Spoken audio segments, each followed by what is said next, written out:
నంద్యాలలో BJP chief PVN Madhav హడావిడి చేశారు. నంద్యాల కోట వీధిలో చాయ్ పే చర్చ కార్యక్రమంలో పాల్గొన్నారు. నంద్యాల ప్రాంత సమస్యలు, విశేషాలు, విశిష్టత ప్రజలను అడిగి తెలుసుకున్నారు. మాధవ్ ఇక అనంతరం ప్రజలతో కలిసి చాయ్ తాగారు. ప్రజలతో మమేకమై పనిచేయడానికి చాయ్ పై చర్చకు ప్రధాని మోదీ ప్రాధాన్యత ఇచ్చారని పేర్కొన్నారు. చాయ్ వాలా దేశ ప్రధానిగా ఉండటం మనందరి గర్వకారణమని తెలిపారు మాధవ్.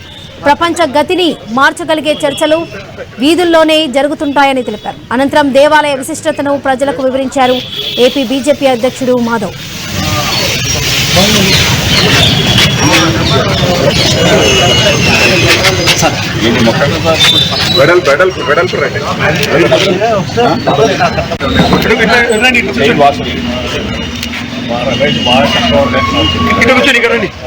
రమేష్ స్థాయిలో ఉండాలని కోరిక.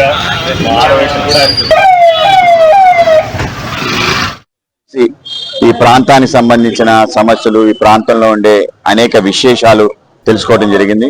ఈ గ్రామం సంబంధించిన గ్రామ దేవత, అలాగే ఇక్కడుండే దేవాలయాలకు సంబంధించిన ప్రాశస్యం, అలాగే ఎదురుగుండే థియోసాఫికల్ సొసైటీలో రాయలసీమ సంబంధించిన ఒక ఉనికికి ప్రారంభం, ఇటువంటి అనేక విషయాలు నేను ఇక్కడ తెలుసుకోవడం జరిగింది.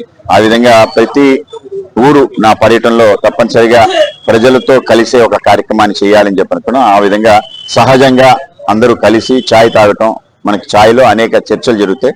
ప్రపంచ గతిని మార్చగలిగే అంశాలన్నీ కూడా ఎప్పుడు కూడా వీధుల్లో జరుగుతాయని చెప్పి మనందరి అభిప్రాయం. ఆ విధంగానే జరిగింది.